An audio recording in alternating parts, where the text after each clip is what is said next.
მოგესალმებით მეგობრებო, ბრუნდები YouTube არხზე, სადაც ვანახლებ ვიდეო ბლოგების ჩაწერას, რომელსაც ექნება ინფორმაციული სახე არა მხოლოდ ფარმაკოლოგიის განხრით, არამედ განვიხილავთ ბევრ სხვადასხვა საინტერესო თემას და დღევანდელი პირველი სასტარტო თემა იქნება ჰორმონი ტესტოსტერონი.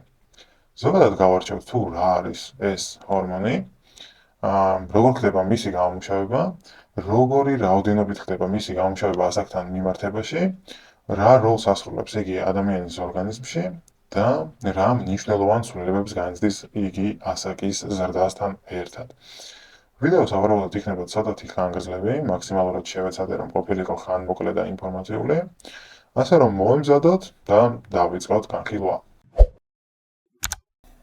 პირველი ნაწილი, რასაც დღეს შევეხებით განხილვის ნაწილში, ეს არის თუ რა არის ზოგადად ჰორმონი ტესტოსტერონი. ტესტოსტერონი არის მამაკაცის ძირითადი სასქესო ჰორმონი და მიუხედავად ამისა, გვხვდება ორივე სქესში, როგორც ქალბატონებში, ასევე მამაკაცებში. ქალბატონებში იგი გვხვდება უფრო დაბალი კონცენტრაციით, დაახლოებით 10-20 ჯერ უფრო დაბალი კონცენტრაციით არის, ვიდრე მამაკაცებში.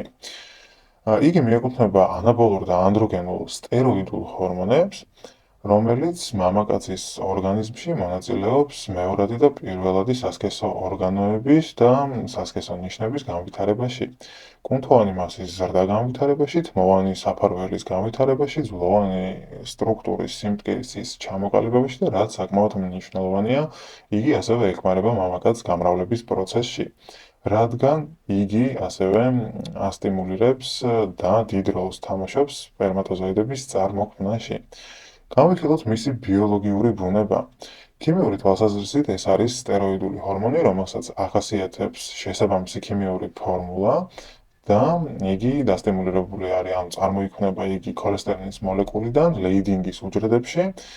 იგი არ არის ცილოვანი სტრუქტურა და მას ეს ცხიმოვანი ბუნება სძენს ისეთ თვისებას, რომ მას მარტივად შეუძლია უჯრედის მემბრანის გავლა, სადაც იგი უკავშირდება ანდროგენულ რეცეპტორებს, სადაც მართავს მარტივად რომ ვთქვათ, გენებს რთავს და თიშავს გარკვეულ გენებს, რომლებიც პასუხისმგებლები არიან ქსოვილის ზრდა, განვითარება, ფუნქციონირებაზე.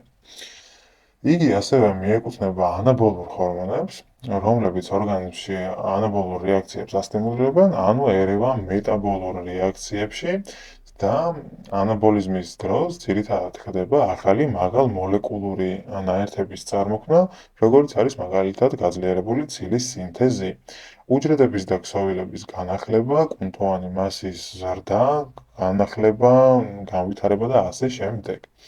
ასე რომ, გარდა სასქესო ჰორმონის ფუნქციისა, მას ასევე გააჩნია მეტაბოლური ჰორმონებისთვის დამახასიათებელი თვისებებიც, რაც საკმაოდ მნიშვნელოვანია და დიდ როლს თამაშობს მამაკაცის ორგანიზმის განვითარებაში. მეორე, გავარჩიოთ ტესტოსტერონის გამომუშავება. ტესტოსტერონი მამაკაცის ორგანიზმში წარმოიქმნება სათესლე ჯირკვლებში და კერძოდ სათესლე ჯირკვლებში არსებული ლეიდინგის უჯრედებში, სადაც ქოლესტერინის მოლეკულა ახდენს ბიოტრანსფორმაციას პრეგნელონულად და შემდგომ ტესტოსტერონად. ტესტოსტერონის დაახლოებით 90-95% წარმოიქმნება კონკრეტულად ამ ჯირკვლებში. დანარჩენი პროცენტული წილი წარმოიქმნება თირკმელსა და ჯირკვლებში, სადაც, რა თქმა უნდა, სუფთასახის ტესტოსტერონი არ წარმოიქმნება, იქ წარმოიქმნება ბიოლოგიურად უფრო დაბალაქტიური ანდროგენები, რომლებიც შემდგომ განიცდიან ბიოტრანსფორმაციებს და გვაძლევენ ასევე ტესტოსტერონს.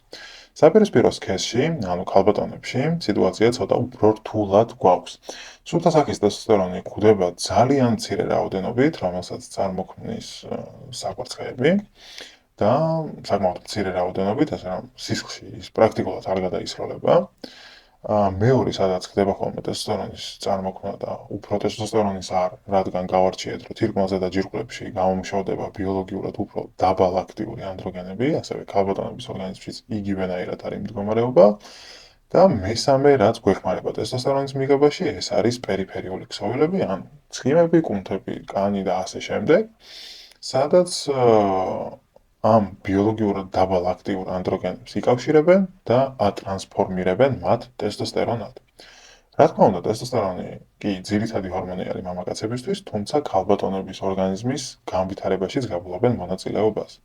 ძირითადად იგივე, რაც ქალბატონებში გვჭირდება, ეს არის ძვლოვანი სტრუქტურის ჩამოყალიბება, კუნთოვანი მასის განვითარება და სექსუალური ლტოლვა, ანუ ლიბიდოს წარმოქმნა ქალბატონების ორგანიზმში. მესამე, საკმაოდ მნიშვნელოვანი, რასაც გავარჩევთ, ეს არის ტესტოსტერონის გამომშრალება ასაკთან მიმართებაში და მის გავლენას მამაკაცის ორგანიზმზე. ტესტოსტერონის გამომშრალებას მამაკაცი იწყებს ჯერ კიდევ მუცლად ყოფნის პერიოდში. დაახლოებით ორსულობის მე-7 და მე-8 კვირაზე ხდება ესე რაი გენის მეშვეობით ფეტალური სათესლეების წარმოქმნა ემბრიონში, რომელიც შემდგომ მას ეხმარება ტესტოსტერონის გამომშრალებაში. ანუ ეს ფეტალური სათესლეები იწყებენ საკუთრივ ტესტოსტერონის პროდუქციას. გამომშრალებული ტესტოსტერონი მუცლად ყოფნის პერიოდში ბავშვს ეხმარება, რომ ჩამოაყალიბოს შინაგანი და გარეგანი სასქესო ორგანოები, ასევე ეხმარება მას, რომ ეს სათესლეები მოამწიფოს და ბოლომდე დაეხმაროს მას სათესლე პარკში ჩამოსვლაში, ასევე წარმოქმნის წინამდებარე ჯირკვალს, ანუ აყალიბებს მას და ეხმარება ასევე ტვინის დიფერენციაციაში, რაც მნიშვნელოვანი არის, რა თქმა უნდა, ემბრიონის განვითარებაში. ეს არის მამაკაცში ტესტოსტერონის გამომშრალების პირველადი ტალღა. მეორე ტალღა გვხვდება მინიპუბერტატულ ასაკში, რაც არ არის ძალიან ისე ცნობილი, თუმცა ეს მინიპუბერტატი გვხვდება ხოლმე 3-დან 6 თვის ასაკში და ამ 3-დან 6 თვის ასაკში გონადარული სისტემა კვლავ აქტიურად ირთვება და ტესტოსტერონის წარმოება კვლავ ნახელდება ესეთ მცირე ასაკშიც კი და მინდა გითხრათ, რომ ესეთი ასაკის ბავშვი ტესტოსტერონის გამომშრალება შეიძლება იყოს მიახლოებული ზრდასრული მამაკაცის მიერ გამომშრალებულ ტესტოსტერონთან, რაც მას თავის მხრივ ასევე ეხმარება რეპროდუქციული სისტემის დაპროგრამირებაში, გარეგანი სასქესო ასოს ჩამოყალიბებაში და სათესლე ჯირკვლების განვითარებაში. შემდგომ მთელი ბავშვობის პერიოდი მამაკაცის ორგანიზმში ტესტოსტერონი არის მინიმალური, ანუ გონადარული სისტემა გამორთული არის და ტესტოსტერონის გამომშრალებაც ძალიან დაბალი არის. და ამ პერიოდში არ ხდება ბავშვზე არც ვიზუალური და არც ფსიქოემოციური ცვლილებები. მესამე ტალღა, საკმაოდ ძლიერი და მნიშვნელოვანი ტალღა მომავალი მამაკაცის ფენოტიპის ჩამოყალიბებაში, ეს არის სქესობრივი მომწიფება, ანუ იგივე პუბერტატული ასაკი. ამ დროს მამაკაცის ორგანიზმი განიცდის კოლოსალურ ცვლილებებს. კვლავ ირთვება გონადარული სისტემა, საკმაოდ აქტიურად ირთვება და ხდება ტესტოსტერონის გამომშრალების ძლიერი პროდუქცია, რაც ეხმარება მოზარდს, რომ ჩამოუყალიბდეს მას მამაკაცური ნაკვთები და ნიშნები. კერძოდ რაში გვეხმარება? გარეგანი სასქესო ასოს ზრდაში, სათესლე ჯირკვლების ზომის ზრდაში, ასევე ხმის ტემბრის დაბოქებაში, თმოვანი საფარველის გაჩენაში, სახეზე და სხეულზე, წინამდებარე ჯირკვლის უფრო კარგ განვითარებაში, სპერმატოგენეზში, კუნთოვანი მასის ზრდაში, მამაკაცური ძვლოვანი ჩონჩხის ჩამოყალიბებაში და ძვლის სიმტკიცის ჩამოყალიბებაში, ასევე ცხიმოვანი ქსოვილის გადანაწილებაშიც. მოკლედ, ბევრ რამეში და ერთიანად რა ვთქვა და მარტივად გასაგები რო იყოს, ეს პუბერტატის ასაკი არის მამაკაცური ფენოტიპის ჩამოყალიბების პერიოდი. ეს არის მესამე საკმაოდ მნიშვნელოვანი ტალღა. შემდგომ უკვე ზრდასრულობის ასაკში ასეთი წარმოგების ტალღები აღარ გვხვდება, მერე მოდის უკვე რაღაც სტაბილური ფაზა, სადაც ტესტოსტერონის გამომშრალება ხდება მუდმივად და ტესტოსტერონის გამომშრალება მამაკაცის ორგანიზმში ხდება ხოლმე რაღაც პულსურად, ანუ დილის საათებში უფრო მაღალი დონის ტესტოსტერონი გვაქვს ვიდრე საღამოს საათებში და ყოველდღიურად ხდება, რა თქმა უნდა, ტესტოსტერონის გამომშრალება. და როგორც მამაკაცს ახასიათებს რაღაც ტალღები, ასევე სტაბილური ფაზა, ასევე გვხვდება ხოლმე დაქვეითების ფაზაც.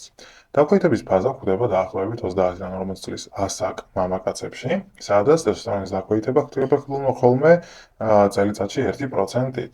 ეს არავითარ შემთხვევაში არ ნიშნავს დეფიციტს, ეს არის ფიზიოლოგიურად ნორმალური მიმდინარეობა, ორგანიზმის განვითარების მიმდინარეობა, როცა ტესტოსტერონის დონე მუდმივად კლებულობს.